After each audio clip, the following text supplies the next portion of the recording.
안녕하세요. 소개를 너무 잘 해주신 이재은 교수님께 너무 감사드립니다. 모빌리티 인문학 연구소에서는 제가 2년 전쯤에 학회에서 한번 제가 스스로 이제 발표 신청을 해서 발표를 한 적이 있었습니다. 그리고 이제 오늘의 발표는 김태희 교수님께서 이제 건축 도시공간과 이제 모바일 생활세계 이런 어떤 그 주제를 주셨는데, 제가 고민을 한참 하다가 제가 그동안 해왔던 이제 간판과 도시 경관, 그리고 도시주의, 얼버니즘 이런 어떤 이제 이슈를 가지고 말씀대로 이제 총집합이 맞는 것 같습니다. 그래서 그간 이제 한글과 영어로 이제 여러 가지 논문들을 이제 작업해오고 왔고요.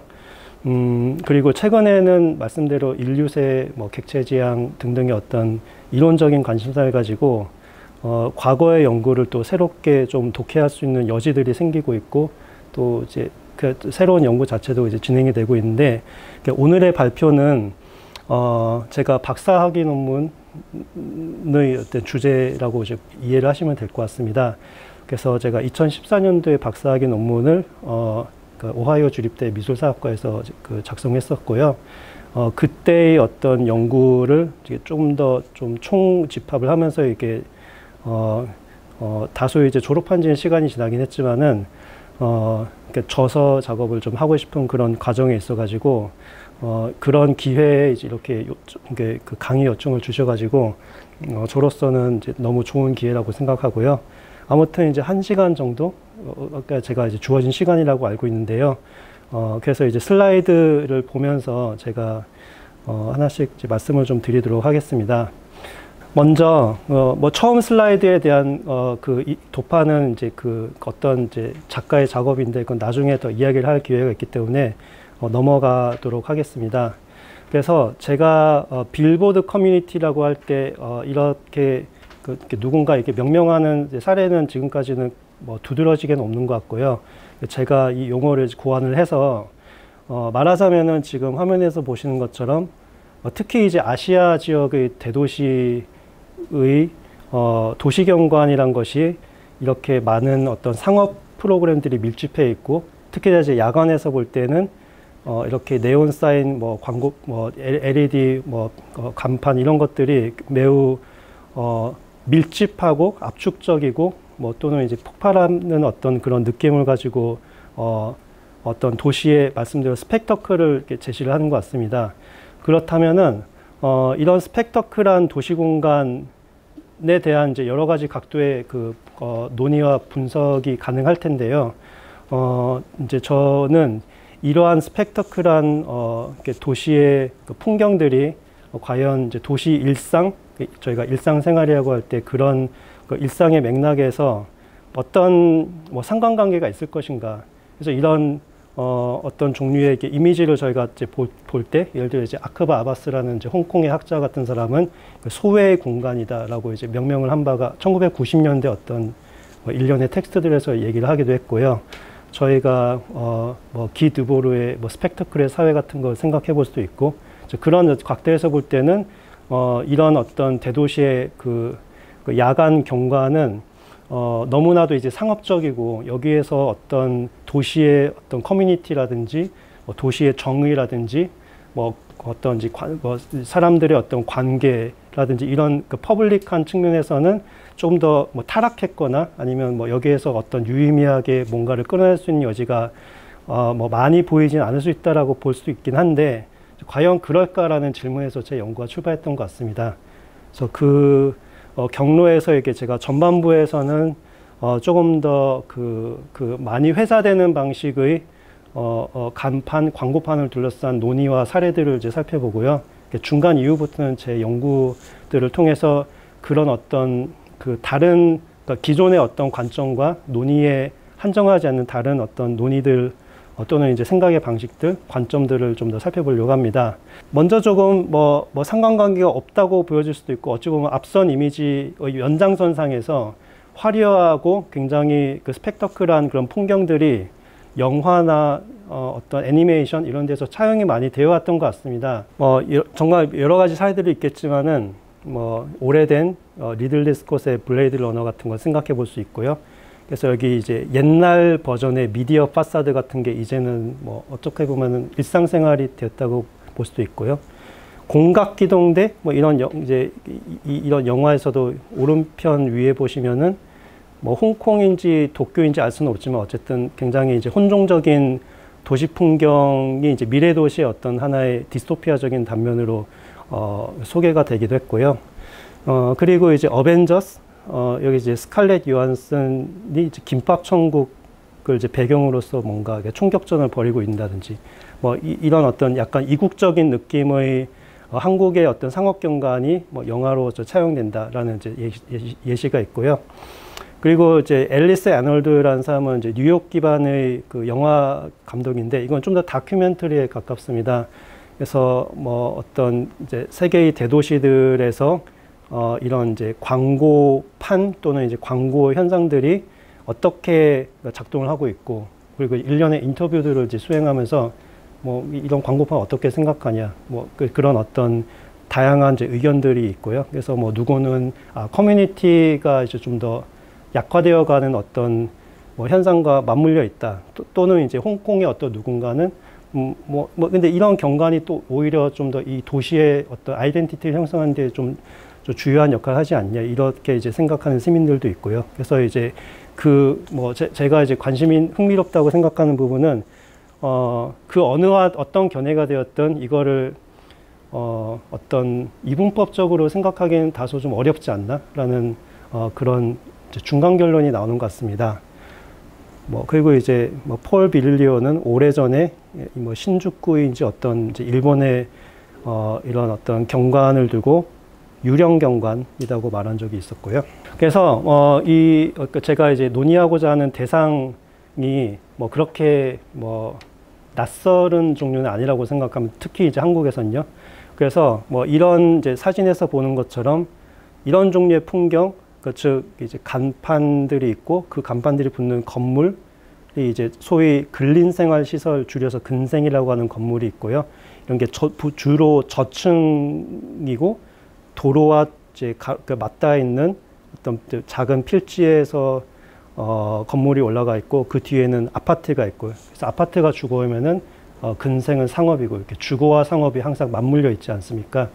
그런 어떤 상황 속에서 건축물이라고 부르기에는 이제 거의 비어있는 구조물에 가까운 그런 특별하게 어떤 의미가 담겨지지 않을 수 있는, 디자인 의도가 없는 그런 건물의 표면에 이렇게 우후죽순 이제 광고판들이 붙는 현상이 전혀 낯설지 않죠. 한국에서는 적어도 이게 100년이나 어떤 그 정도의 역사를 지니고 있는 것 같습니다. 여전히 지속되고 있는 것 같고요. 요즘 연남동이든 성수동이든 소위 힙한 이제 공간들이 많이 생기면서 이런 어떤 그 트렌드도 바뀌어가고 있고, 간판들은 더 작아지고, 그 광고를 하는 방식 자체가 더 다각도로 수행이 되기도 하지만, 또 여전히 어떤 골목길, 어떤 지역, 서울이든 어떤 부산이든 어떤 소도시이든 어디를 가든 조금만 더 안으로 들어가 보면은 정비되지 않은 어떤 이런 현상들이 여전히 많이 있다라고 볼 수 있습니다. 그래서 이런 것들이 그냥 시각문화 현상에 한정하는 것이냐, 그래서 시각적으로 컨트롤하면 되는 것이냐, 또는 이제 그 어떤 경제 또는 이제 그 도시 공간, 도시 계획적인 어떤 시스템의 문제이냐, 이런 여러 가지 어떤 고려 사항들이 있을 거라고 생각을 하고요. 그래서 그런 생각보다 제가 말씀을 드리고 싶은 것은, 그러니까 표면으로서의 어떤 이런 스펙터클한 이제 도시 경관을 이해를 하기 위해서는 표면만 당연히 이해를 하기에는 조금은 어려운 측면이 있는 것 같고요. 그래서 그것들을 더 어떻게 이제 풀어서 공부를 할 것인가에 대한 이제 관심을 가지고 있습니다. 그래서 드보르 와 같은 사람이 스펙터클의 사회라는 책과 영화를 만든 지가 꽤 오래됐고요. 그래서 그 관점에서는 지금 이렇게 두 번째 이렇게 이제 표지에서처럼 사람들이 똑같은 색안경 같은 걸 끼고 있고 단지 수동적인 관객으로서 보여지는 풍경을 이제 관람을 하고 있는 것이 일종의 이제 도시에 대한 메타포라고 생각을 하고요. 그리고 르페브르 같은 사람이 이제 일생생활 비평이라는 책을 이게 시리즈를 내고 또 여기 표지에서는 이게 제가 쓰지는 못했지만은 이제 이탈리아 건축 그룹의 스포스튜디오라는 그룹이 1960년대에 있었고 드보르와 동일한 시기이고요. 그래서 좀 더 전위 운동이 이제 일어나는 그 시기에서 더 도시의 유토피아를 꿈꾸었던 시기. 그래서 제가 이제 참조하는 이런 빌보드 커뮤니티라고 할 때는 이 르페브르와는 좀 다른 결의 문제적인 현상일 수 있는 것이죠. 그리고 이제 뭐 막스의 유명한 경고한 모든 것들이 공기 중으로 사라진다와 같은 것도 이제 다 상품 경제 교환의 어떤 시스템 그리고 이제 그런 것들이 표면적으로 나타나는 것이 상업 풍경이라고도 볼 수 있을 것 같습니다.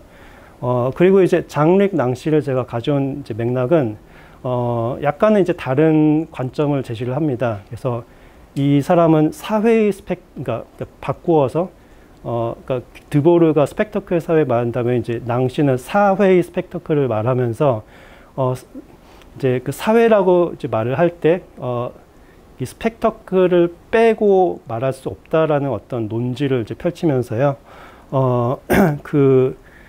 조금 더 물론 이제 철학적인 풀이이긴 하지만은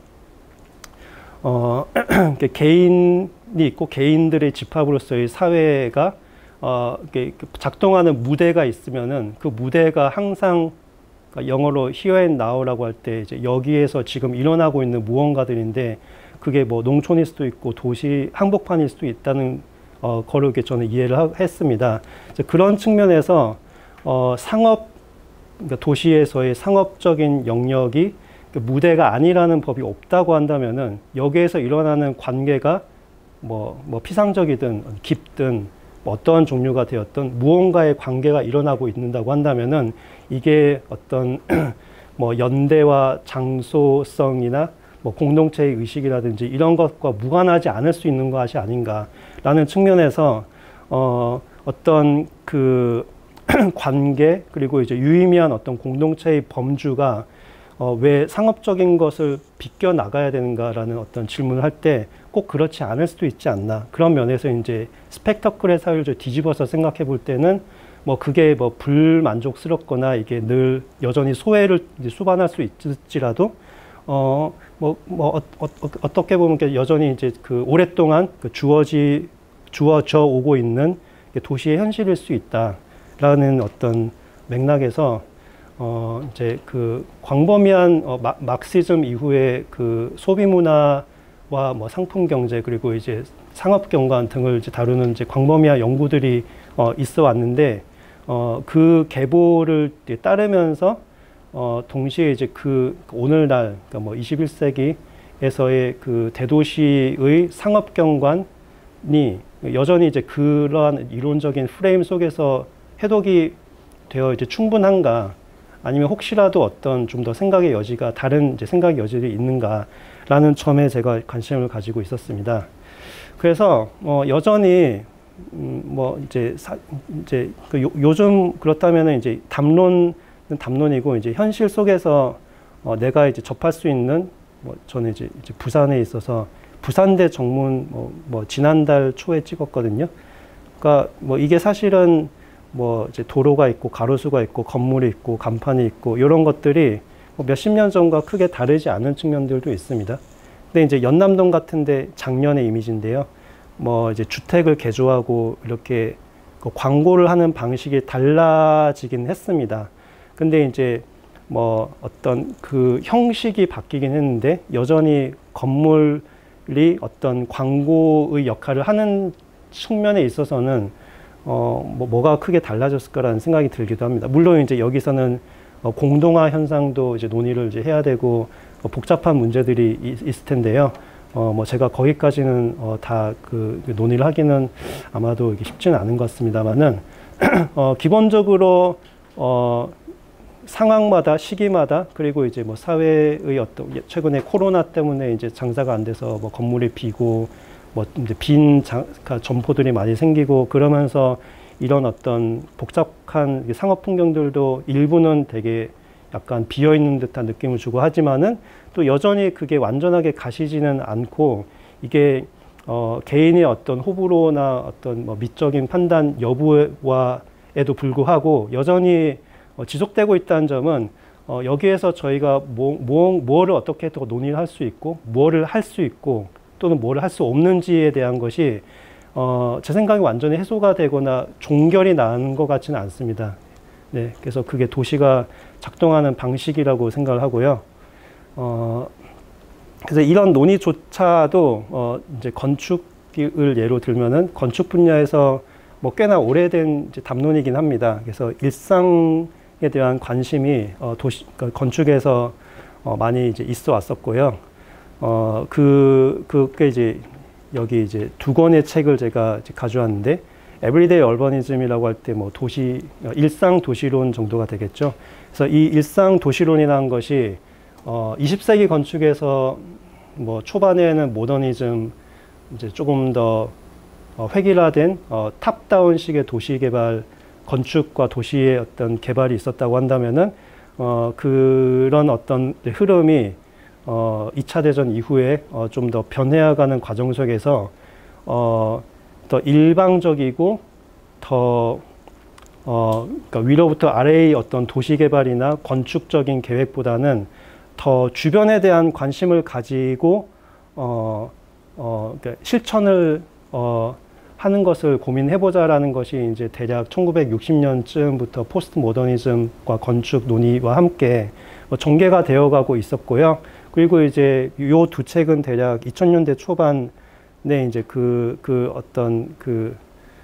일상 도시론에 대한 논의가 지속이 되다가 뭐 지금은 잘 모르겠습니다. 뭐 크게 뭐 당연히 이제 이런 공공성 실천 또 커뮤니티 베이스 또 참여 베이스의 도시주의와 같은 것들이 여전히 있기는 한데 이게 어떤 담론화되는 어떤 타이밍은 조금 아마 20년 정도 지난 것 같지만은 뭐 그럼에도 여전히 그 여파와 어떤 영향력이 있다고 생각합니다. 네, 그래서 이제 뭐 어떻게 보면은 이제 이렇게 별거가 없는 것 같은 주변의 도시 풍경을 잘 이제 살펴보면은 이건 이제 부산대 앞이거든요. 근데 뭐 어떤 불법 증축 같은 것도 여전히 보이고요. 그리고 여기 뭐 떡볶이 등등등등 이런 어떤 이제 그 점포들 같은 경우도 아마 도시 계획상으로는 여기에 이제 건물이 들어서면 안 되는 것인데 또 뭐 관행상 또는 이제 오랫동안 이제 시간이 지나서 뭐 그렇게 이제 영업을 하는 이런 상황이라든지 이런 것들이 그러니까 그 법규와 그 실제 사이의 어떤 차이가 여전히 존재하고 그리고 이제 이런 어떤 그 복잡한 이 도시가 작동하는 방식을 단정 지으기가 참 어려운 것 같아요. 그래서 이 각각의 거리마다 그게 작동하는 방식과 나름의 어떤 계보가 있고 그래서 뭐 여기는 뭐 그냥 별거 없지 상업지역이지라고 말을 하기에는 이걸 좀 더 미시적으로 볼 때는 이제 크게 볼 때 놓칠 수 있는 무언가들이 항상 나올 수 있고요. 그리고 이제 이런 어떤 현상을 관찰하고 이거를 기술하고 어떤 이제 작업을 위해서 하는 각각의 사람마다 관점과 이걸 바라보는 어떤 포인트나 뭐 이런 것들이 다를 수 있기 때문에 결국 거기에서 어떤 동일한 현상을 보고 있다고 생각되어질 수 있지만은 그 동일성이 과연 있을까라고 이제 생각을 한다면은 항상 이게 어떤 현상 자체가 달라서라기보다는 이 현상을 바라보고 이거를 이제 풀어가는 개개인의 어떤 방식과 어떤 맥락이 다르기 때문에 절대 어떤 반복이 일어나지는 않는 것 같습니다. 그래서 겉으로 보기에는 뭐 이제 저희가 조금 전에 봤던 뭐 사이버펑크의 풍경에 비해서는 여기서 뭐 크게 뭐 볼만한 게 없을 수 있긴 하지만은 그럼에도 이게 미시적으로 볼 때는 여전히 뭔가의 어떤 다이나믹스가 있는 것 같고요. 이제 그런 것들이 표면으로 나타나는 현상이 저는 이제 광고판, 간판 상업 경관이라고 생각을 합니다. 네. 그래서 이런 어떤 현상들을 당연히 관심을 가지고 뭐 기록을 하거나 연구를 할 수 있죠. 그런데 그러한 연구가 조금 더 데이터 기반의 뭐 도시의 어떤 필지의 변화라든지 아니면 이제 경관의 변화, 아니면 이제 여기서 본 것처럼 인면의 구성의 어떤 방식 등등에 대해서 이제 그 조사를 하고 이거를 이제 분석을 할 수 있는데, 이런 것들이 이제 계속 변하게 된다면은 뭐 어디에다가 기준점을 주어야 될지, 그래서 무엇이 어떻게 변하고 그 변화의 과정을 나는 어디까지 알 수 있는가라는 어떤 회의가 때로는 드는 것 같기도 합니다. 그리고 이제 장르익 낭시의 말을 이제 그러니까 장르익 낭시의 말을 빌리자면은, 그러니까 일상을 과연 구출 또는 구조할 수 있는가, 레스큐가 아마 구조에 더 가까운 것 같은데요. 그런 구조를 하려고 하는 순간 그 특이성이 사라질 수 있다는 말은, 이런 걸 어떤 이제 일상에서 이제 마주하는 풍경들을 현상적으로 받아들이고 그런 것을 어떤 뭐 이론적인 프레임이든 어떤 일련의 어떤 분석들을 통해서 이걸 더 포착을 하려는 순간, 이미 이제 그 포착을 하려고 하는 타이밍과 이런 것들을 경험하는 타이밍 사이의 간극과 그 기간 동안의 이제 변화 때문에 결국은 100%를 붙잡을 수 없다는 딜레마와 같은 것들이 있는 것 같습니다. 근데 이제 그런 딜레마와 일상에 대한 사변과 성찰과 같은 것들이 제도적인 프로젝트에서는 다소 이제 단순화된 형태로 이렇게 진행이 되는 것 같거든요. 그래서 이제 소위 국내에서는 간판 재정비와 같은 사업들이 꽤나 많이 일어나고 있어 왔죠. 뭐 지금도 아마 있긴 할 텐데 예전만큼은 아닐 수 있고요. 그래서 이제 그 대표적인 걸로 디자인 서울 같은 걸 생각해 볼 수 있을 것 같습니다.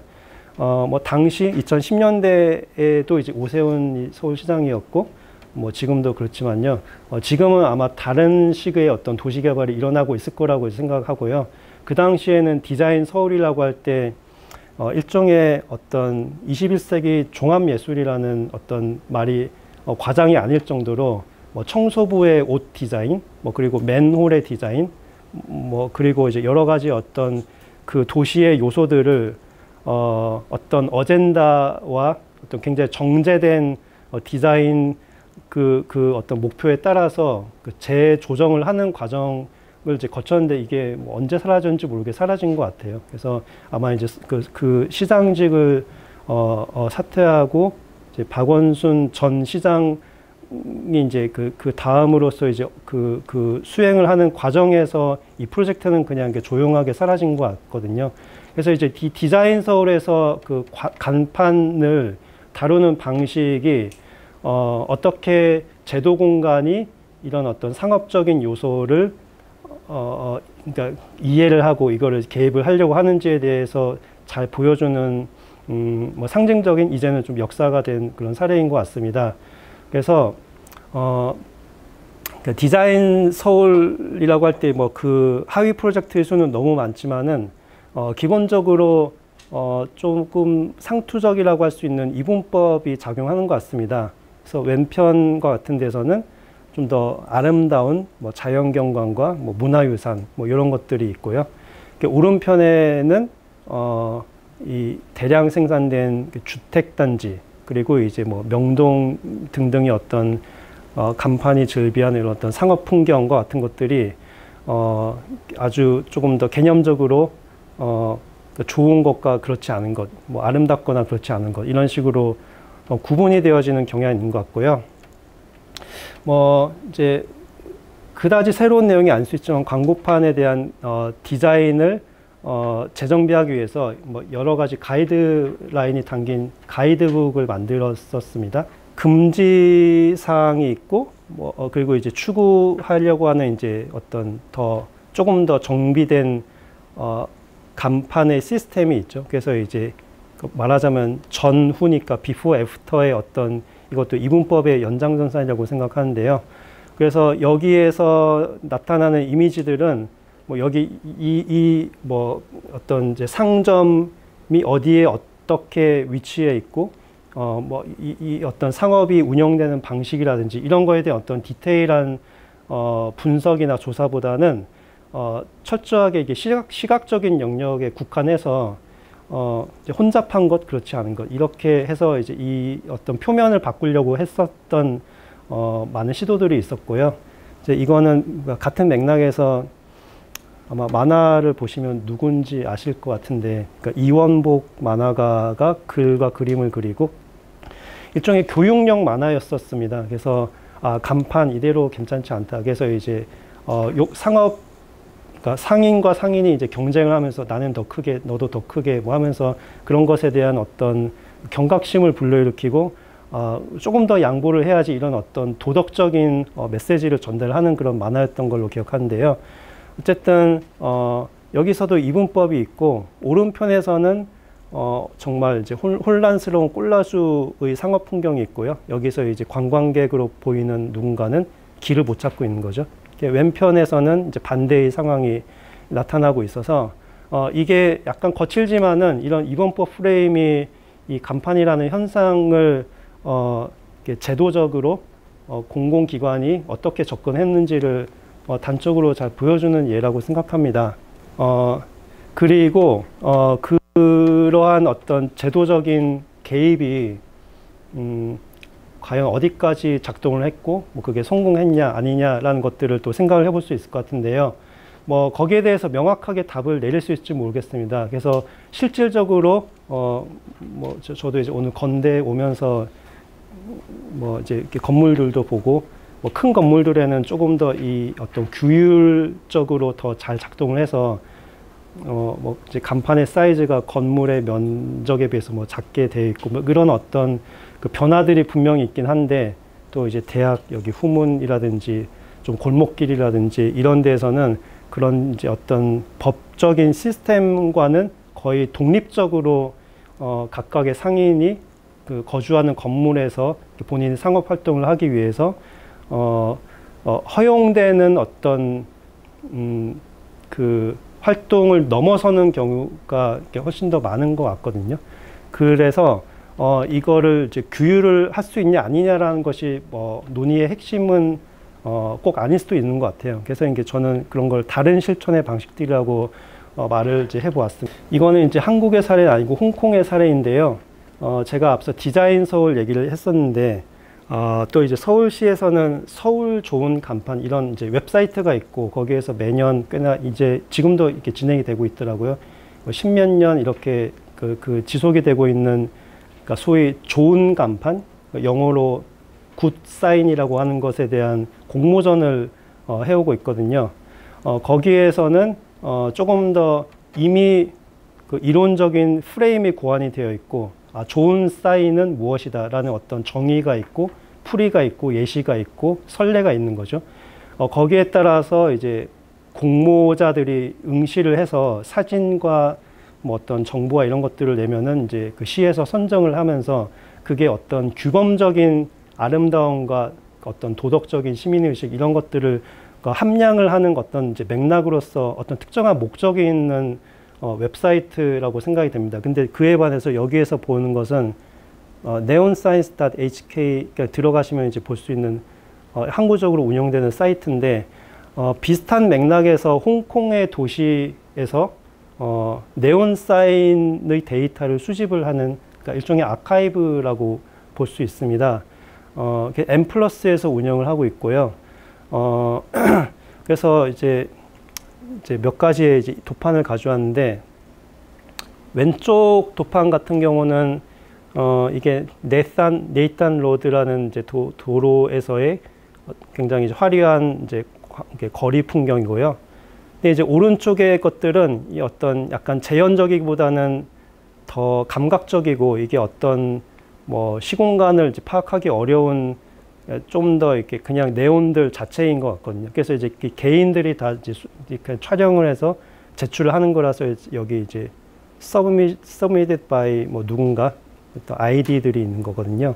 그래서 어떤 개인들이 이렇게 이제 촬영을 하고 이거를 제출을 했는데 이제 여기에서는 어떤 그 지시관계로서의 간판에 대한 이미지라기보다는 조금 더 그 경험적인 측면들이 묻어 있는 종류의 그 시각적인 자료 같아요. 그래서 어떤 거는 되게 흐릿하게 이렇게 네온인데 이렇게 포커스가 나가는 어떤 사진이 있고, 이 이제 오른쪽의 이미지 같은 경우는 이제 유리창이 있고 약간 물이 고여져 있고 그 물 너머에, 그러니까 유리창 너머에서의 어떤 그 사인들이 있는데 이게 저희가 그 정확하게 어떤 정보를 읽기가 어려운 것이, 그래서 어떤 정보적인 그 데이터라기보다는 또 감각을 이제 품고 있는 일종의 좀 더 다른 종류의 데이터라고 이제 생각이 되어집니다.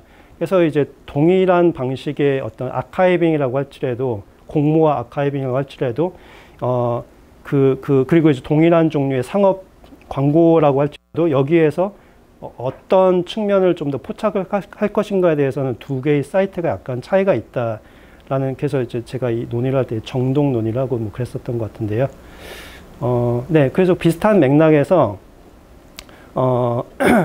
도시 일상에서 이제 각각의 개인이 뭐 이제 걸으면서 또는 차를 타고 가면서 경험을 할 때 이렇게 밤 풍경에서 어떤 쇼윈도의 유리창을 볼 때는 다른 여러 가지 이미지들이 막 이렇게 중첩이 되어서 이것만 보기가 오히려 더 어려운 측면들이 많이 있죠. 그래서 이제 뭐 이렇게 유리가 있고 이제 밤에 이 유리창을 볼 때는 이제 반대편의 어떤 이미지들이 보이고, 이제 이런 어떤 중첩되는 그 시각적인 경험이 뭐 어떤 유의미한 무언가가 있을까? 라고 이제 반문을 할 수 있긴 하지만은 저는 이제 이런 어떤 경험이 일종의 특이성의 경험이라고 생각이 들기도 하고요. 벤야민도 어떻게 보면 약간 비슷한 측면에서 논의를 한 바가 있었습니다. 일방통행이라는 텍스트에서 광고물의 비평의 우위에 위치 지어진 것은 무엇인가? 그건 움직이는 네온산이 전달한 것이 아니라 그것이 아스팔트 바닥에 아른거리는 물 웅덩이에 반사되는 것이다. 뭐 이런 어떤 발언을 통해서 광고판이 단지 오브젝트로서 식별 가능한, 그리고 구분 가능한 어떤 대상으로서만 이렇게 존재하는 것이라기보다는 그게 항상 어떤 상황에 그러니까 영어로 situated 되어 있다는 어떤 측면을 이제 무시를 하고 그 광고물 현상을 뭐 과연 그러니까 이해를 할 수 있을 것인가라는 어떤 측면에 이제 제가 주목을 했고요. 그래서 이제 경험이라는 단어가 중요해지는 것 같습니다. 그래서 도시가 어떤 조감도를 보는 것처럼 세의 시점에서 이거를 조망을 할 수 있는 것이 아니라 항상 그 어딘가에서 전체를 알 수 없는 채, 마치 이제 미셀 드 사일토가 이제 오래전 논의를 했던 것처럼 전략이 있고 전술이 있고 두 가지에 대한 비교가, 유명한 비교가 있죠. 그래서 전술적으로 생각을 할 때 항상 이 어떤 감각적인 뒤얽힘으로부터 그 주변을 파악하기 시작하고, 그게 어떻게 보면 환경과 관계 맺는 하나의 지배적인 방식일 수 있다는 것이죠. 그래서 도시를 계획하는, 뭐 예를 들어 르꼬르비제 같은 사람이 이제 300만을 위한 도시를 이제 계획을 하려고 했을 때는 마치 거의 신처럼 위에서 아래를 내려다보면서 300만의 인구를 이제 컨트롤하려는 어떤 제스처를 보인다고 한다면은 그냥 어떤 그런 어떤 영향관계, 권력관계에서 좀 관련이 없는 사람들은 무관하게 어떠한 그 이제 힘을 지니지 않은 채 도시를 자유롭게 이제 경험을 하고, 근데 이제 거기에서 이제 얻을 수 있는 어떤 측면들이 있고 거기에서 포착할 수 없는 시스템적인 측면들이 있을 것 같습니다. 네, 그런 측면에서 이제 제가 그때 이제 작년 기술 현상학이라는 어떤 키워드를 통해서 테크놀로지와 이제 경험, 그리고 이제 그런 어떤 그 관계를 도시 경험의 어떤 맥락에서 어떻게 풀어낼 것인가에 뭐 그런 어떤 관심을 가지고 스캇 레시의 그 경험이라는 책을 이제 읽고 분석을 했었던 적이 있습니다. 그래서 어쨌든 뭐 사례들이 제가 다 얘기할 수 있을지 모르겠지만은 약간 비슷하면서 다른 맥락의 사례들이 한 몇 가지 더 있는데요. 기본적으로는 저는 도시의 뭐 인식론보다는 존재론적인 측면에 관심이 많은 것 같고요. 도시를 조망하는 어떤 객관적인 뭐 그런 게 존재하는지 모르겠지만 그런 측면보다는 항상 어딘가에 이렇게 위치 지어지는 맥락적인 측면에서 도시가 어떻게 펼쳐지는지에 대한 이제 관심이 많았던 것 같습니다. 근데 그 맥락이라고 하는 것이 어떤 데이터의 총합, 뭐 파라메트릭하게 여러 가지 어떤 매개 변수들을 조합을 해서 그래서 이제 비로소 이렇게 이성적으로 이 도시의 맥락이 어떻다라는 것을 규명을 하는 거와는 좀 다른 것 같고요. 언어화될 수 때로는 없는 그러니까 경험 그리고 감각적인 측면 또는 정동적인 측면 또는 분위기와 같은 측면들에 좀 더 관심을 가지고요. 뭐 항상 형언할 수 없지만은 그 무언가의 어떤 감각이 나의 생각을 거치기 심지어 이전에 어떤 그 몸이 이제 그 어떤 이제 현상에 반응하는 것처럼 지금 보는 이미지는 그런 맥락에서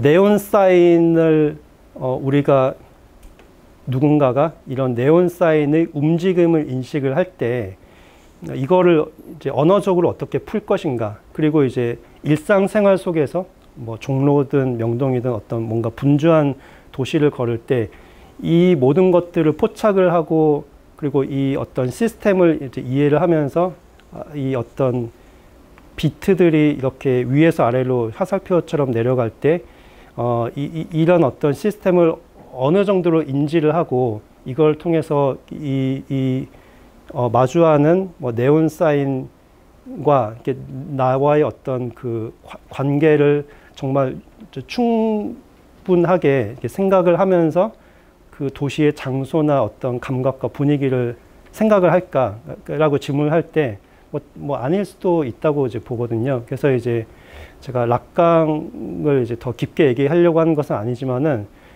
굉장히 흥미로운 구문이 있었습니다. 락강이 어떤 호텔의 경험을 발티모어의 어떤 학회 때문에 발티모어에 갔고 거기서 이제 그 네온 사인의 경험을 했는데 이제 아직 이제 정신이 깨기 전에 새벽에 커튼을 열고 뭐 밖에를 봤더니 한 네온 사인의 시간의 변화를 매번 감지시켜 주었다. 뭐 이런 어떤 이야기가 나오거든요. 그래서 이제 제가 이제 이해하는 바는 아직 어떤 이성적인 프로세스가 그러니까 아직 더 견고해지기 전에, 그러니까 말하자면 정신이 몽롱한 때 그냥 이게 창문을 열고 네온 사인이 움직이는 걸 봤을 때 그 경험이 말하자면은 전 언어적인 아니면 이제 감각적인 종류의 경험이고, 어쩌면은 이런 것은 락강의 경험은 단적인 것이긴 하지만은 도시의 일상, 밤 풍경을 특히 경험할 때는 아마도 이제 인지되지 못하고 인지할 필요도 없는 수많은 어떤 이런 순간들이 있지 않을까. 그래서 이제 도시에서의 어떤 그 체계적인 분석을 할 때 이런 어떤 네온 사인의 경험이라고 하는 것은 뭐 설명하기도 어렵고 설명을 어떻게 해야 될지 어떤 이론적인 프레임도 없고, 이런 것들은 그냥 어떤 그러니까 이론화나 어떤 언어화되는 과정에서 다 비껴 나가는 측면들이 아닐까라는 생각이 듭니다. 네, 그래서 예를 들어서 이제 댄 플레빈이라고 하는 개념 미술가가 미술관에서 어떤 코너에 그러니까 핑크색의 어떤 형광등을 이렇게 설치를 했을 때 이제 이런 종류의 어떤 이제 감각적인 경험과 이제 유사하다라는 이제 생각이 듭니다. 그래서 어떤 코너에 빛이 있고 빛이 은은하게 퍼지면서 어떤 면과 선적인 부분이 뒤얽히게 되고 그리고 이것이 어떤 공간의 분위기를 수립을 하게 되면서 그 경험을 그렇다면 설명해 보시오라고 할 때 어떤 식으로 설명할 것인가는 뭐 중요하지도 않을 수 있고 이거를 이제 굉장히 명확하게 설명하기는 또 어려운 측면이 저는 이제 그래서 그러니까 오브젝트로서의 뭐 네온 사인 또는 뭐 간판 또는 뭐 LED 스크린이든 그런 어떤 그 대상화의 범주에서 벗어나는 뭐 조금 더 현상학적인 경험에 좀 더 관심을 가지고 이제 접근을 이제 하려고 했었고요. 그래서 이제 네온 사인은 상징적으로 그 대상화와 그리고 주관적인 경험의 어떤 가운데에서 나타나는 어떤 분위기라고 이제 생각을 합니다. 네, 그래서 아마 이제 한 몇 가지의 한 두세 개 정도의 사례를 이제 얘기할 수 있지 않을까 싶은데요.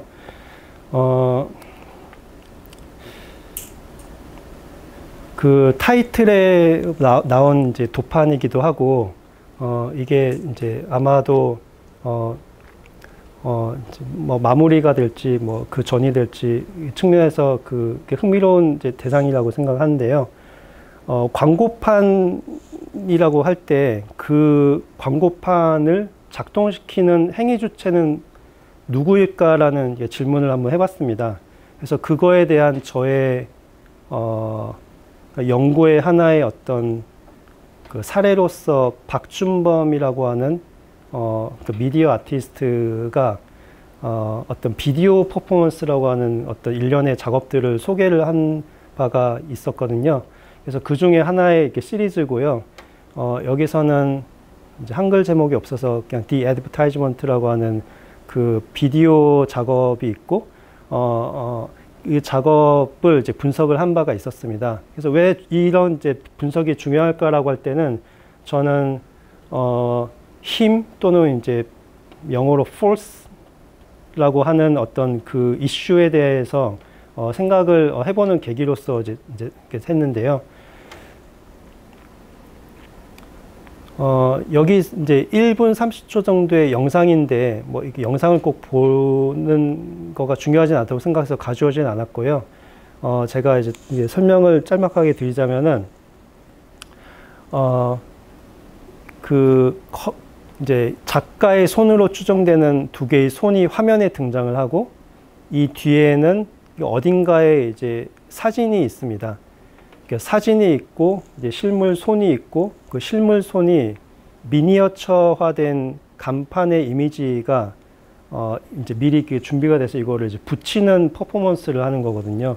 그래서 화면의 바깥에 여기 어딘가에 스티커로 되어 있는 간판의 이미지들이 대각선 등등으로 이게 투시도를 이렇게 속이는 일종의 트럼퐁류 같은 어떤 효과라고 볼 수 있을 것 같은데요.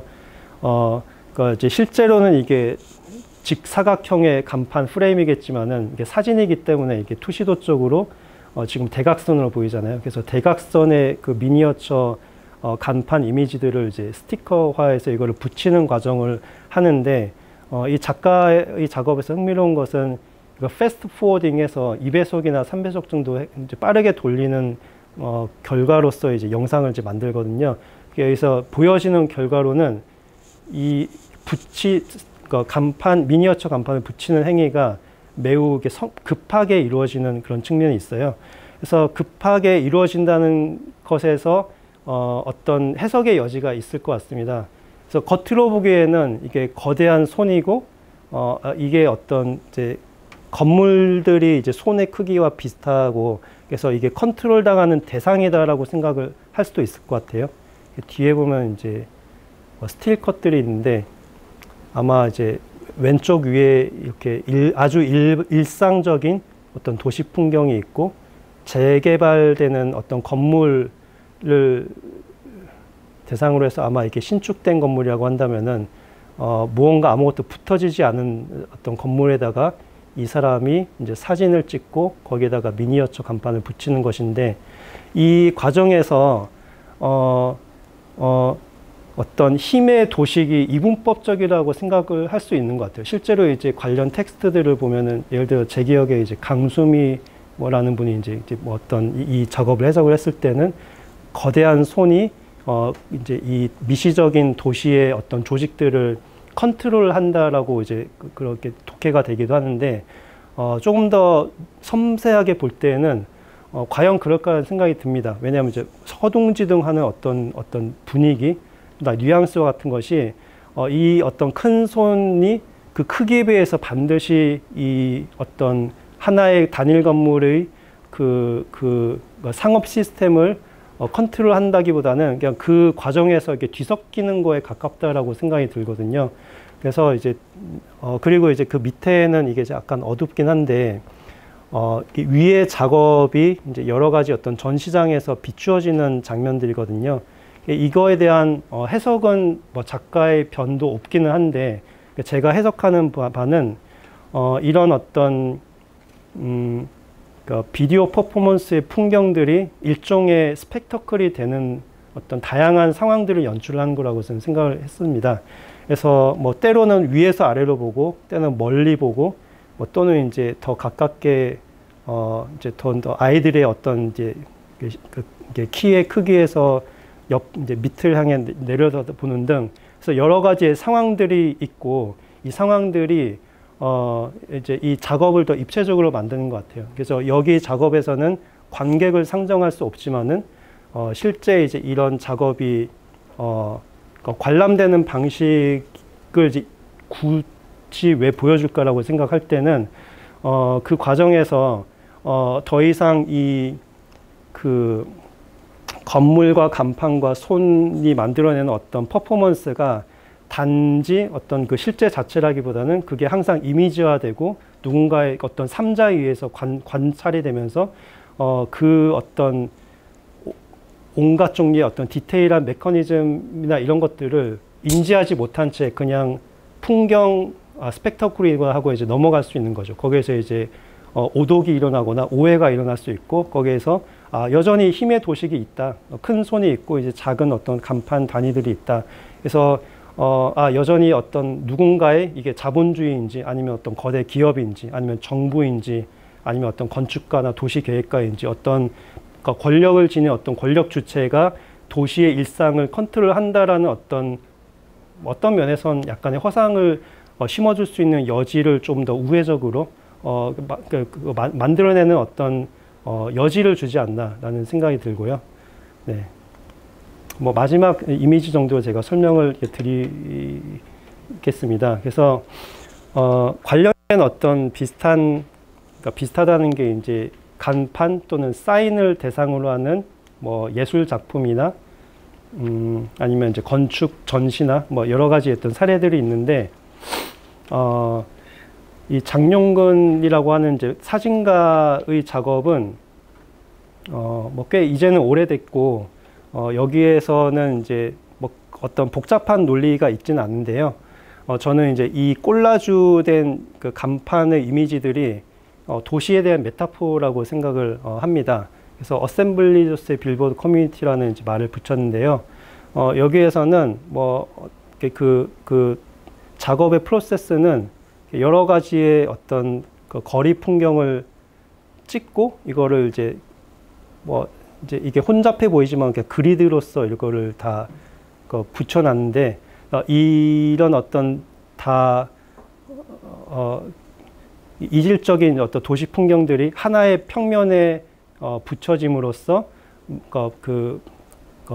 이거 촉발하는 어떤 혼란스러운 풍경, 그리고 거기에서 뭐 사람은 없고 다 상업적이고 이런 것들이 이제 이 작가의 다른 시리즈의 어떤 작업들을 보면은 다 콜라주의 어떤 스타일로 많이 하거든요. 그래서 뭐 로드킬을 다 콜라주를 한다든지 아니면 성적인 그 찌라시 같은 거를 콜라주 한다든지 그런 어떤 일련의 작업들을 이제 미루어 볼 때 이 작가 자체는 이런 어떤 콜라주된 간판 풍경이란 것이 아마도 이제 고전적인 해석에서 크게 벗어나지는 않는다라고 생각을 하는데, 근데 저는 이제 그럼에도 불구하고 작가의 의도가 담긴 어떤 특정한 일단 작업을 통한 발언이라는 것이 단지 거기에 머물 필요는 없다라고 생각을 하고요. 그래서 이제 해석의 여지를 남겨준다고 생각합니다. 그래서 콜라주된 매우 혼란스러운 하지만 균일하게 직사각형의 평면에 펼쳐져 있는 이런 상업적인 풍경들이 과연 무엇을 의미를 할 것인가. 그냥 어떤 2차원적인 평평한 이미지에 불과한가, 아니면 거기에서부터 어떤 다른 독해되지 않은 아니면 의도되지 않은 단서가 예를 들어 저는 이제 한국 도시론을 읽는 데 있어서 어떤 무언가의 단서를 제공해 주는가라고 생각할 때 그럴 수 있다고 이제 저는 생각합니다. 그래서 조금 더 디테일을 보면은 물론 이제 사진 자체는 2차원의 평면이고 이 평면은 단지 조금 더 재현적인 어떤 기능을 하면서 어떤 텍스트나 이미지나 뭐 색채나 이런 것들을 담긴 하죠. 근데 어떤 거는 2차원이고 어떤 거는 이제 이 코너에 이렇게 삼각형 처리가 되어서 3차원이기도 하고 생각보다 이게 균일하지 않고요. 근데 균일하지 않은 것이 멀리서 이렇게 여러 가지가 뭉쳐져 있는 것을 보니까 균일하게 보일 뿐이죠. 그래서 가까이서 보면은 여전히 어떤 그 도시의 생생함과 분위기가 있고요. 멀리서 볼 때는 그냥 어떤 다 비슷한 어떤 영어로 제네릭한 어떤 풍경들이 펼쳐질 뿐인데요. 흥미로운 것은 여기에서 그 어떤 중심이나 주변을 딱 포착하기가 쉽지는 않다는 것입니다. 그래서 무엇이 중심적인 풍경이고 무엇이 주변적인 풍경인지를 알 수 없는 채 단지 비슷한 것들이 이제 반복적으로 펼쳐지는데 그 반복이 각각이 당연히 다를 수밖에 없는 거겠죠. 그래서 저는 이제 들레즈 과타리가 청계의 고원에서 뭐 하여튼 유명한 논의이죠. 자수와 조각보가 있다고 할 때는 자수는 이미 어떤 무엇을 어떻게 뜨개질 할지에 대한 프레임과 방향성이 있고, 조각보는 이걸 그냥 어떤 중심이 없이 붙이면서 그 결과값을 미리 처음에 알기가 어려운 어떤 그런 측면에 대한 비교에 대한 논의를 한 적이 있었습니다. 그래서 어떻게 보면 이제 이런 그 일상적인 상업 풍경이라고 하는 것이 도시에서 뭐 서울이든 어떤 크고 작은 도시들에서 그 어떤 핵심적인 어떤 몇 가지의 기념비적인 예를 들어 서울에 국회의사당이 있고 어떤 타워들이 있고 광화문이 있고 이제 어떤 몇 가지의 주요한 큰 역사적이고 조금 더 대표성을 띠는 어떤 건물들이나 사이트들을 제외를 하고 절대 다수의 어떤 풍경들은 굉장히 이제 파편적이고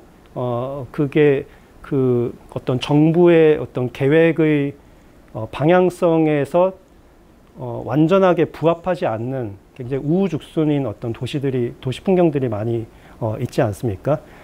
그래서 그런 측면들을 반영을 하는 것 같습니다. 그래서 대다수의 어떤 도시의 조직들이 평면적으로 또는 이제 3차원적으로 구현이 될 때는 지금 저희가 보는 어떤 도판들처럼 거의 조각보에 가까운 식으로 항상 우발적이고 예측되지 않고 그러면서 평평해지는 동시에 이거를 이제 가까이서 볼 때는 그 나름의 어떤 시스템이 있고 빗겐슈타인의 말을 빌자면 삶의 형식이라고도 볼 수 있는 이제 그 어떤 추상적인 논의를 꼭 거론하지 않더라도 동일한 어떤 프로그램을 이렇게 발화하는 어떤 방식은 여기에서는 이제 다 자유이겠죠. 그래서 이제 간판을 디자인하는 이제 어떤 주변에 든 업체들이 있고 그것을 요청을 할 때 어떻게 해주세요라고 하는 것이 그냥 이렇게 말로써 발화를 하는 것만큼이나 이제 다양해진다는 것은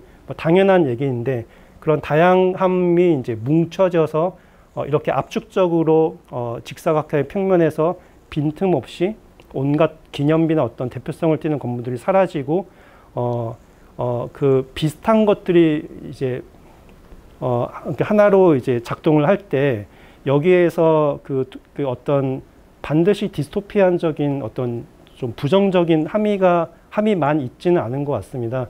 그래서 아이러니하게 이제 이게 도시가 작동하는 방식이기 때문에 어떤 권력 주체 또는 어떤 지자체나 어떤 이제 힘을 지닌 어떤 주체가 이런 것들을 컨트롤 하려고 할지라도 그게 일부 바뀌고 일부 바뀌지 않고 거기에서 이제 어느 정도의 이제 그 컨트롤을 미리 가정을 해야 되고 거기에서 이제 뒤따르는 어떤 결과값이 어느 정도로 그 의도된 바를 이제 구현을 하는지 거기에서 항상 간극이 있는 것 같아요. 그런 측면에서 이제 이런 어떤 그 콜라주 작업이 도시에 대한 어떤 이제 시사점을 준다고 한다면은 뭐 제가 오늘 다 이제 담지 못했지만은 이제 20세기의 이제 간판 규제나 어떤 그 상업 풍경의 어떤 변천사 같은 거에 대한 그 데이터 텍스트들을 이제 볼 때는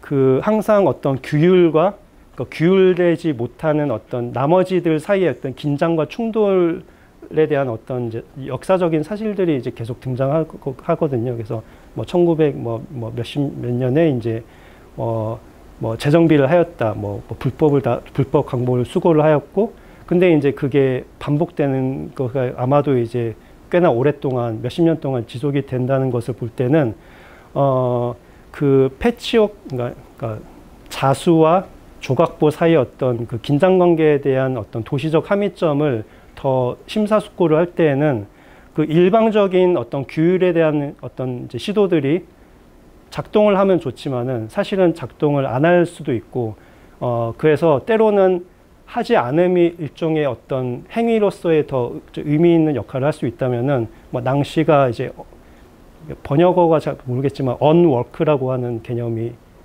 또 무의의 공동체라는 책에서 이제 work 대신에 그러니까 제도적인 어떤 개입의 방식으로서의 work가 아닌 unwork를 할 때는 뭐 반대 의미겠죠. 근데 반대가 work를 하지 않음이 아니라 그 기존의 어떤 그 개입, 그러니까 제도적이고 규율적인 개입을 거스르거나 그 결을 달리하는 종류의 다른 어떤 색깔의 실천이라고 하는 측면에서 그 다른 가능성을 또한 이제 품을 수 있다라고 이제 생각합니다.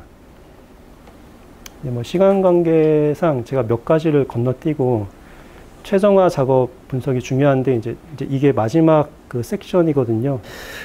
이렇게 세 개의 제가 이미지를 가져왔는데 제가 이제 이 연구를 하게 되는 맥락이 이 가장 왼편에 있는 책에서 출발을 했다라고 볼 수 있습니다. 러닝 프롬 라스베이거스라고 하는 책이 건축과 포스트 모더니즘의 그 논의에서 어떤 매우 이제 비중이 있는 역할을 하고 있거든요.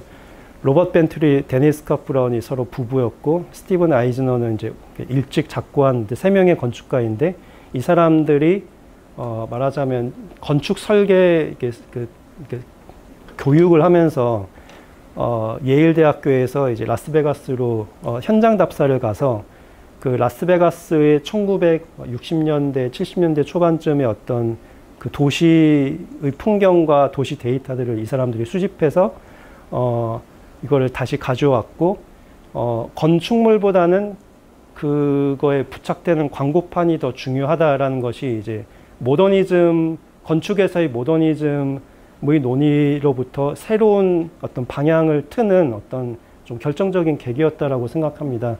어떤 그 책이 이제 1972년에 초판, 77년에 재판인데,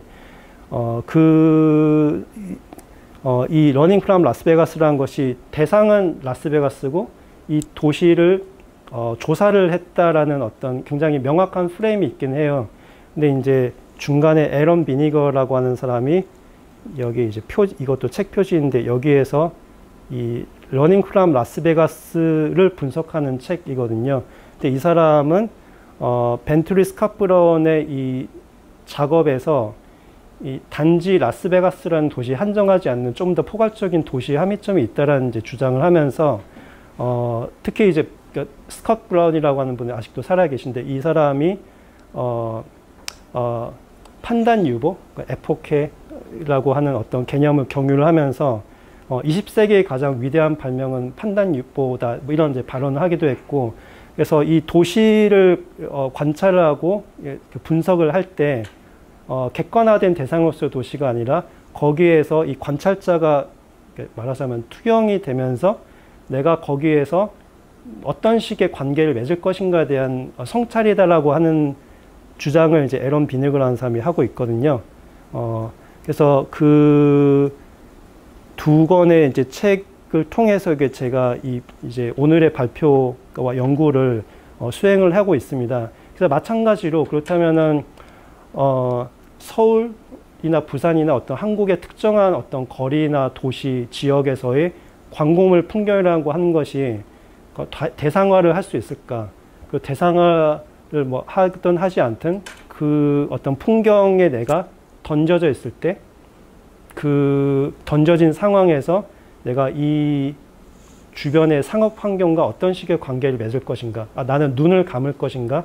아니면은 눈을 오히려 반대로 이제 감지 않고 이제 더 뜨면서 이 주변의 모든 인포메이션을 이제 수용을 하면서 거기에 어떤 뭐 매혹을 느끼고 놀라고 이게 뭐 정말 뭐 흥미롭다 뭐 어떤 방문객의 입장에서 뭐 서울을 와보지 않은 어떤 외국의 누군가는 이 풍경이 너무나도 이제 흥미롭다라고 볼 수 있겠죠. 근데 이제 여기에 오랫동안 사는 사람은 여기에 이런 어떤 상업적인 환경이 가지고 있는 뭐 장단점이나 어떤 뭐 다면성을 이제 볼 수 있겠고, 그렇기 때문에 이제 더 거리를 둘 수 있는데, 어쨌든 그 특정한 어떤 포지션을 취한다기보다는 거기에서 만들어지는 거리두기라고 하는 것이 그 반대도 마찬가지로 동시에 작용을 할 수 있다라고 생각합니다. 그래서 그 판단에 대한 문제로 이제 옮겨져 가는 것 같은데요.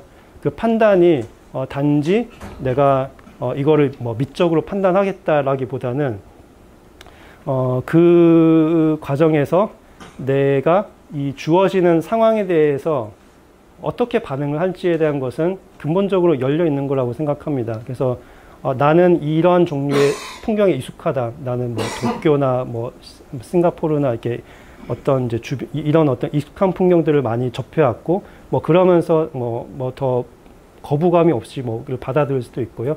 아니면 나는 더 뭐 어떤 이상주의적인 어떤 미적 감각을 가지고 있다. 건축 뭐 모르겠어. 건축가들이 이제 특히 이제 그런 어떤 그 관점들을 취하는 사람들이 없지는 않은데, 그렇다면은 그 미적 기준, 이상적인 미적 기준이 어디에서 유래하느냐. 뭐 건축에서는 뭐 르네상스 뭐 미술과 건축에서 그런 레퍼런스로 삼아야 되느냐, 하면 더 뒤로 넘어가서 뭐 로마 시대의 뭐 비트루비우스의 건축의 3요소에 기인을 해서 이런 것들을 봐야 되느냐, 아니면 이제 19세기의 신고전주의에서 그 어떤 그 파사드의 어떤 비례와 뭐 표면에 대한 어떤 뭐 디자인에 대한 어떤 논리와 같은 것들로부터 기인을 해야 되느냐, 이제 그 어떤 참조의 기준을 어디서 끌어오느냐에 따라서 그거에 대한 판단이 어느 방향으로 이제 나아갈지가 좀 더 구체화될 수 있다고 생각하거든요.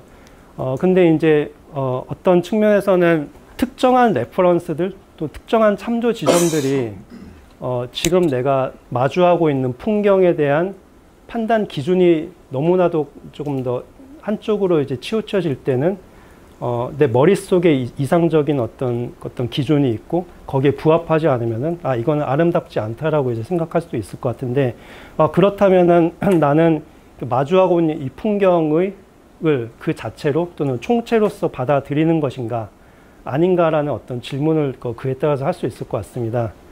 네, 그래서 어쨌든 그러한 것이 일련의 어떤 그 판단 유보 또는 이제 영어로 suspended judgment라고 하는 어떤 이 벤트리 스카프론이 라스베가스를 대상으로 했는데, 그리고 이 사람들의 저작은 포스트 모더니즘 논의가 끝남과 함께 역사가 되긴 했지만요. 그럼에도 이제 여전히 활성화될 수 있는 무언가가 있다는 게 저의 주장이고요. 그러한 관점에 따라서 이 도시의 어떤 구체성 자체보다는 이 도시를 바라보고 관계 맺는 태도의 어떤 배울 점 또는 이제 여기서 말하는 교훈이 있을 수 있다라고 생각을 합니다. 흥미롭게도 이 사람들은 그 단어를 쓰지 않더라도 모빌리티에 대한 감각을 가졌던 것 같아요.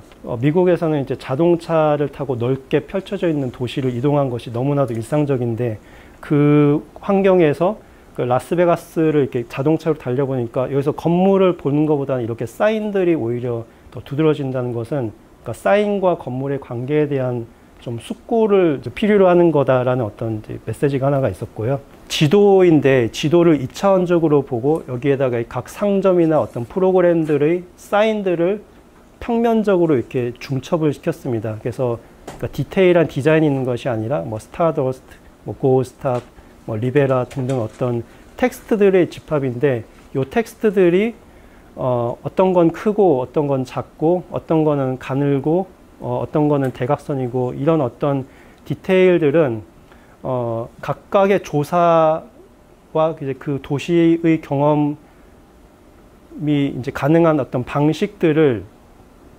언어적으로 이렇게 재현을 한 것 같거든요. 근데 그 재현이 단지 인포메이션들의 총합이라기보다는 그러니까 경험과 감각이 반영되어 있는 이 사람들이 말하는 건 메시지 지도라고 합니다.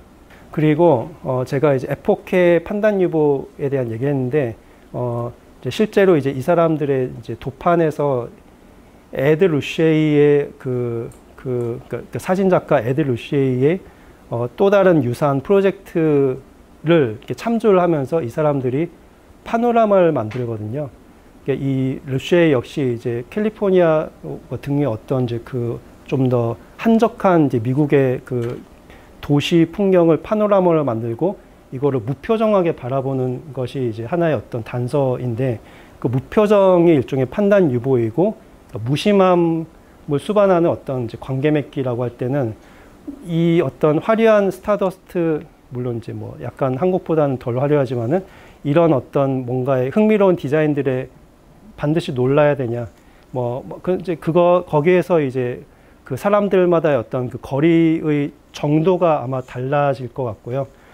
그리고 이제 이 루시에이 같은 사람은 철저하게 무표정으로 일관을 하면서 이 도시에서 내가 어떤 미리 고안된 어떤 도덕적이나 미학적인 판단을 성급하게 하지 않겠다. 나는 여기에 더 함몰하고 그 디테일을 좀 더 흡수를 하면서 아마도 후차적으로 무언가의 판단을 할 수 있을 것이다. 그러니까 경험을 수반하는 그 도시에 대한 감각이라는 측면이 어떤 면에서 존재론적이라고 생각을 할 수 있을 것 같습니다.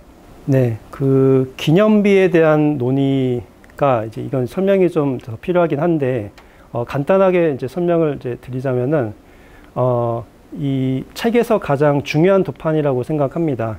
벤투리 스커프라는 책에서. 그래서 I am a monument라고 하는 책, 그러니까 그 텍스트가 있고 이 텍스트가 이제 광고판을 암시를 한 거죠. 번쩍번쩍거리는 어떤 불빛이 있고 그 광고판은 그 밑에 있는 건물보다 더 크게 두드러지게 나타나는 것이 이게 말하자면 포스트 모던적인 도시 현상을 이제 암시를 하고 더 이상 추상적인 인면 디자인으로서의 모더니즘적인 건축 디자인이 적어도 라스베가스와 같은 상업도시에서는 작동하지 않는다. 그래서 건축적 패러다임의 전환이 이미 일어나고 있다는 것을 보여주는 게 이제 전통적인 고전적인 해석이거든요. 근데 이제 비니거의 이제 해석에 따르면은 물론 그 얘기도 있고 그 역사적인 해석을 넘어서서 이 벤투리 스캇브라운이 이제 제가 지금까지 이제 설명을 드린 것처럼 도시와 관계 맺는 방식과 태도 역시 이제 그 도시 자체만큼 중요하고 그게 어떤 모더니즘, 포스트 모더니즘의 어떤 담론 속에 한정하지 않는다고 할 때 여기에서의 어떤 그 해석의 방식이라고 하는 것이 그 건물 꼭 어떤 건축의 디자인의 흐름 속에서만 이렇게 논의가 되지 않을 수도 있다. 그래서 이제 이 사람은 모뉴멘트라고 하는 것 그리고 이 그러니까 어떤 누군가의 내가 있고 아이가 있고 아이가 모뉴멘트라고 발언을 하는 뭐 발화 행위는 무엇을 의미하는가? 그러니까 이게 하나의 문장이고 문장을 말하는 주체가 있고 그게 지시하는 대상이 있고 그 대상을 지시하는 이제 이미지가 있는데 여기에서 모뉴멘트를 무엇으로 볼 것이냐라고 할 때 거기에서 애매함이 있다라는 이제 얘기를 하거든요. 그리고 이 광고판이 그 자체로 발화를 할 때 그 빛이 위에서 아래로 내려온 것이 아니라 이 광고판에서 스스로 이렇게 이제 점화를 해서 발화를 한다는 것은 그 자체로 이제 어떤 그 해석의 여지를 이제 제공하는 것 같습니다. 그래서 그 나는 기념비다라고 할 때 나도 명확하지 않고 여기서 기념비도 명확하지 않고 그래서 이제 내가 상인인지 뭐 어떤 행정 주체인지 이런 것들이 그러니까 불특정 다수일 수 있다라는 측면과 함께 기념비가 단지 어떤 도시의 경관과 어떤 도시 조직의 어떤 맥락에서의 기념비에 한정하지 않고 그 기념비라고 하는 것이 이 밀집한 상업 도시에서 그 각각의 건물과 관련되는 그 누군가가 내가 이 도시의 어떤 이제 상황 속에서 메시지를 던지고 발화를 한다라는 측면에서 일종의 어떤 그 공동체의 구성원으로서 내가 공동체의 감각을 표출하는 하나의 방식이다, 표현하는 방식이다라고 할 때 이 도판이 흥미롭게도 그 단순히 어떤 이제 도시와 건축의 어떤 변화하는 패러다임을 지시하는 어떤 도판으로서만 이제 기능을 하는 것이 아니라 그 자체로서 이 도시와 개인 또는 이제 그 개인 역시 이제 낭시가 인디비주얼이라고 할 때 그 디비주얼이라는 말을 쓰면서 그 개인 역시 항상 어떤 변화의 상태에 있고 분화 가능한 어떤 주체이다라고 말을 하는 것처럼 이 어떠한 방식으로 이 도시에서 자리 잡고 자신의 어떤 포지셔닝을 하면서 목소리를 내는가가 항구적으로 고착화되지 않는 어떤 측면에 대한 암시라고 이제 어떤 그 해석을 해볼 수도 있을 것 같습니다. 그래서 그런 맥락에서 이제 마무리로서 저는 이제 기본적으로 그 벤투리 스캇 브라운의 저서를 이제 한국 또는 이제 현대 도시에서의 그 상업 환경의 맥락으로 이제 끌어오는 이제 시도를 뭐 해오고 있기 때문에 그런 측면에서 그렇다면 구체적인 어떤 접점들이 무엇일까? 아마 이제 뭐 제가 설명을 드리기는 어려울 것 같지만은 그 중에 하나로서 베니스 비엔날레 건축 비엔날레 한국관에서 2004년에 이제 방해 도시라고 하는 주제를 가지고 이제 그 전시를 한 바가 있었었고요. 저는 이제 그것과 이제 이 광고물 이슈를 연관짓는 시도들을 또 하려고 이제 하고 있었습니다. 감사합니다.